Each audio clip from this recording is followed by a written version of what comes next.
जाने मौत के बाद क्या होता है आत्मा के साथ, जानकर कांप उठेंगे आप। इंसान की मौत हो जाती है, लेकिन कहते हैं कि आत्मा अमर रहती है, वो नहीं मरती। ऐसा क्यों होता है? इसके पीछे एक चौंकाने वाला सच है, जानिए। गरुड़ पुराण प्रमुख हिंदू धर्म ग्रंथों में से एक है। किसी की मृत्यु के बाद घर परिवार के लोग ब्राह्मण द्वारा ये ग्रंथ सुनते हैं।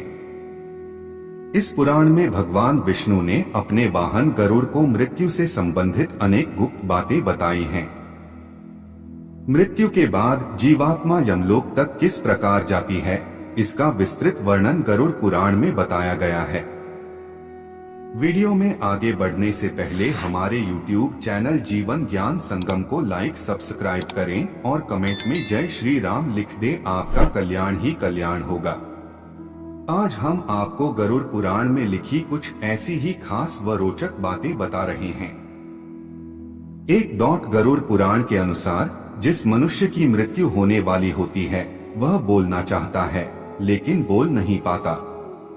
अंत समय में उसकी सभी इंद्रियां, बोलने सुनने आदि की शक्ति नष्ट हो जाती हैं और वह जड़ अवस्था में हो जाता है, यानी हिलडुल भी नहीं पाता। इसके बाद उसके मुंह से झाग निकलने लगता है और लार टपकने लगती है। उस समय 2 यमदूत आते हैं। उनका चेहरा बहुत भयानक होता है, नाखून ही उनके शस्त्र होते हैं। उनकी आंखें बड़ी भी होती हैं। उनके हाथ में दंड रहता है। यमराज के दूतों को देखकर प्राणी भयभीत होकर मलमूत्र त्याग करने लग जाता है। उस समय शरीर से अंगुष्ठ मात्र, अंगूठे के बराबर जीव हा हा शब्द करता हुआ निकलता है, जिसे यमदूत पकड़ लेते हैं। 2 यमराज के दूत उस शरीर को पकड़कर उसी समय यमलोक ले जाते हैं, जैसे राजा के सैनिक अपराध करने वाले को पकड़कर ले जाते हैं। उस पापी जीवात्मा को रास्ते में थकने पर भी यमराज के दूत डराते हैं और उसे नरक में मिलने वाले दुखों के बारे में बार बार बताते हैं। यमदूतों की ऐसी भयानक बातें सुनकर पापात्मा जोर जोर से रोने लगती है, किंतु यमदूत उस पर बिल्कुल भी दया नहीं करते। 3 इसके बाद वह अंगूठे के बराबर शरीर यमदूतों से डरता और कांपता हुआ, कुत्तों के काटने से दुखी हो अपने पापों को याद करते हुए चलता है। आग की तरह गर्म हवा तथा गर्म बालू पर वह जीव चल नहीं पाता है और वह भूख प्यास से तड़पता है। तब यमदूत उसकी पीठ पर चाबुक मारते हुए उसे आगे ले जाते हैं। वह जीव जगह जगह गिरता है और बेहोश हो जाता है, फिर उठकर चलने लगता है।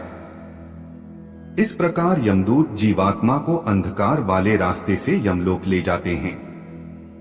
4 गरुड़ पुराण के अनुसार यमलोक 99,000 योजन वैदिक काल की लंबाई मापने की इकाई है। 1 योजन बराबर होता है 4 कोस, यानी 13 से 16 किमी है। वहां यमदूत पापी जीव को थोड़ी ही देर में ले जाते हैं। इसके बाद यमदूत उसे सजा देते हैं। इसके बाद वह जीवात्मा यमराज की आज्ञा से यमदूतों के साथ फिर से अपने घर आती है। 5 घर आकर वह जीवात्मा अपने शरीर में पुनः प्रवेश करने की इच्छा करती है, परंतु यमदूत के बंधन से वह मुक्त नहीं हो पाती और भूख प्यास के कारण रोती है। पुत्र आदि जो पिंड और अंत समय में दान करते हैं, उससे भी प्राणी को तृप्ति नहीं होती, क्योंकि पापी लोग को दान श्रद्धांजलि द्वारा तृप्ति नहीं मिलती। इस प्रकार भूख प्यास से युक्त होकर वह जीव यमलोक जाता है। 6 इसके बाद पापात्मा के पुत्र आदि परिजन यदि पिंडदान नहीं देते हैं तो वह प्रेत रूप हो जाती है और लंबे समय तक सुनसान जंगल में रहती है। गरुड़ पुराण के अनुसार मनुष्य की मृत्यु के बाद 10 दिन तक पिंडदान अवश्य करना चाहिए। उस पिंडदान के प्रतिदिन 4 भाग हो जाते हैं। उसमें 2 भाग तो पंचमहाभूत देह को पुष्टि देने वाले होते हैं, तीसरा भाग यमदूत का होता है तथा चौथा भाग प्रेत आत्मा खाता है।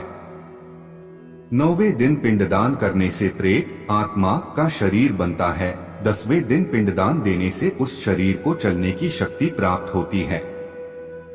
7 शव को जलाने के बाद पिंड से अंगूठे के बराबर का शरीर उत्पन्न होता है।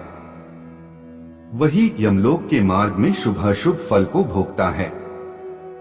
पहले दिन पिंडदान से मूर्धा, सिर, दूसरे दिन से गर्दन और कंधे, तीसरे दिन से हृदय, चौथे दिन के पिंड से पीठ, 5वें दिन से नाभि, छठे और 7वें दिन से कमर और नीचे का भाग, 8वें दिन से पैर, 9वें और 10वें दिन से भूख प्यास आदि उत्पन्न होती है।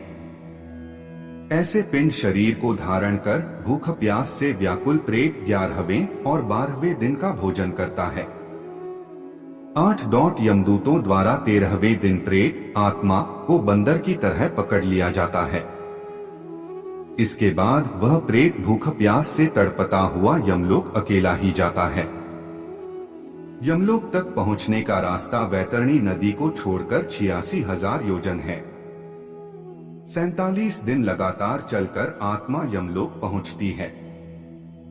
इस प्रकार मार्ग में 16 पुरियों को पार कर पापी जीव यमराज के घर जाता है। 9 इन 16 पुरियों के नाम इस प्रकार हैं: सौम्य, सौरिपुर, नगेंद्र भवन, गंधर्व, शैलागम, क्रौंच, क्रूरपुर, विचित्र भवन, बहवापाद, दुखद, नानाक्रंदपुर, सुतप्त भवन, रौद्र, पयोवर्षण, शीतढ़, बहुभीति। इन 16 पुरियों को पार करने के बाद आगे यमराज पुरी आती है। पापी प्राणी यम पाश में बंधे हुए मार्ग में हाहाकार करते हुए अपने घर को छोड़कर यमराज पुरी जाते हैं। आज के लिए बस इतना ही। मिलते हैं न्यू वीडियो पर। जय हिंद, जय भारत।